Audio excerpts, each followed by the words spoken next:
श्री राम का प्रश्न और महर्षि वशिष्ठ का उत्तर। योग वासिष्ठ मुमुक्षु व्यवहार प्रकरण भाग 1। विश्वामित्र जी का श्री राम को तत्व ज्ञान संपन्न बताते हुए उनके सामने सुखदेव जी का दृष्टांत उपस्थित करना। सुखदेव जी का तत्व ज्ञान प्राप्त करके परमात्मा में लीन होना। श्री वाल्मीकि जी कहते हैं, भारद्वाज, इस प्रकार सभा में आए हुए सिद्ध पुरुषों ने जब उच्च स्वर से श्री राम जी के भाषण की भूरी भूरी प्रशंसा की, तब विश्वामित्र जी ने अपने सामने बैठे हुए श्री राम से प्रेम पूर्वक कहा, ज्ञानियों में श्रेष्ठ रघुनंदन, तुम्हारे लिए और कुछ जानना शेष नहीं है। तुम अपनी ही सूक्ष्म बुद्धि से सब कुछ जान चुके हो। सर्व स्वरूप सच्चिदानंदन घन परमात्मा को तत्व से जानते हो। तुम्हारी बुद्धि भगवान व्यास के पुत्र सुखदेव जी की सी है। उसे जानने योग्य वस्तु का ज्ञान प्राप्त हो चुका है। श्री राम, मैं तुमसे व्यास पुत्र सुखदेव जी का यह वृत्तांत कह रहा हूँ, जो तुम्हारे अपने ही वृत्तांत के समान है। इसे सुनो। यह सुनने वाले मनुष्य के जन्म मरण रूप संसार के अंत मोक्ष का कारण है। वे जो तुम्हारे पिता के बगल में अंजनगिरी के समान श्याम तथा सूर्य तुल्य तेजस्वी भगवान व्यास बैठे हैं, इनके सुखदेव नाम से प्रसिद्ध एक महाज्ञानी पुत्र हुआ, जिसका मुख चंद्रमा के समान सुंदर था।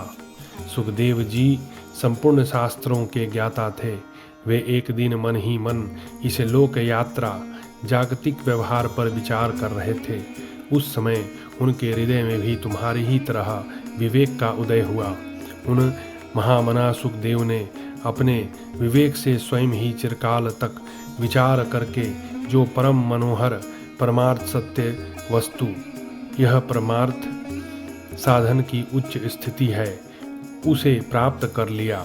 उसे प्राप्त करके भी उनके हृदय में यही परमार्थ वस्तु सच्चिदानंदन घन परमात्मा है, ऐसा पूर्ण विश्वास नहीं हुआ।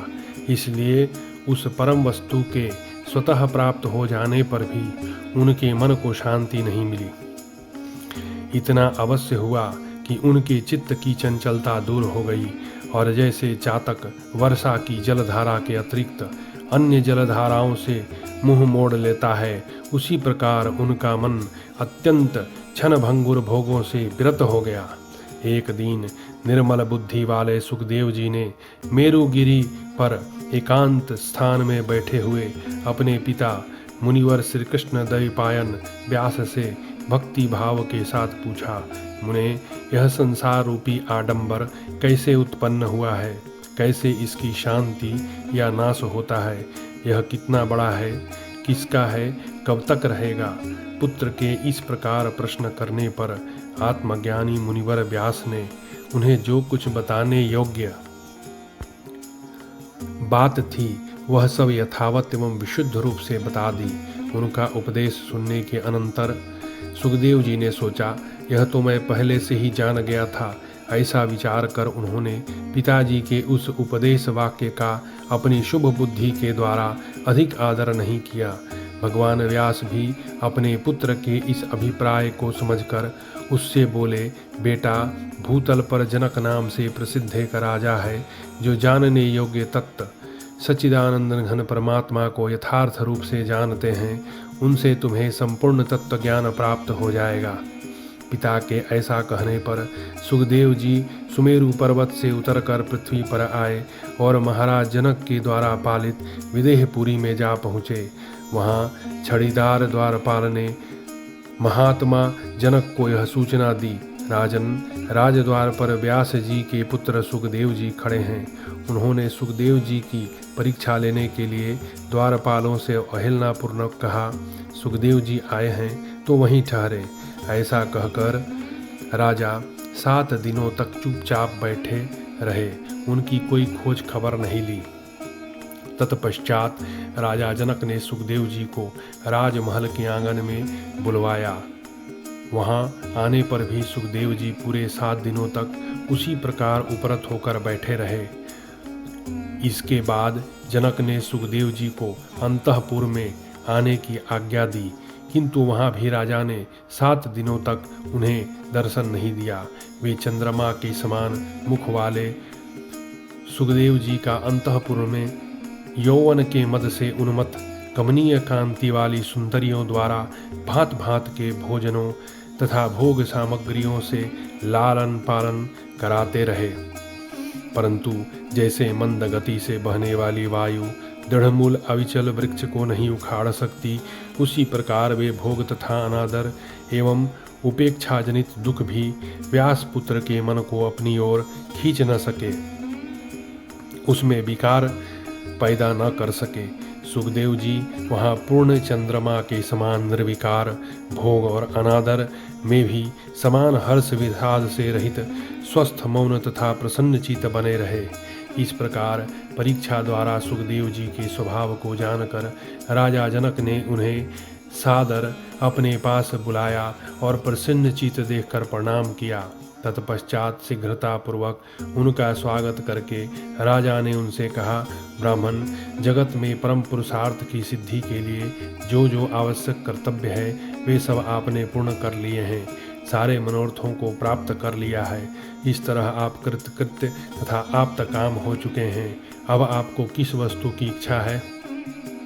सुखदेव जी ने कहा, महाराज, मैं जानना चाहता हूँ कि यह संसार रूपी आडंबर कैसे उत्पन्न हुआ है और इसकी शांति या विनाश कैसे होता है।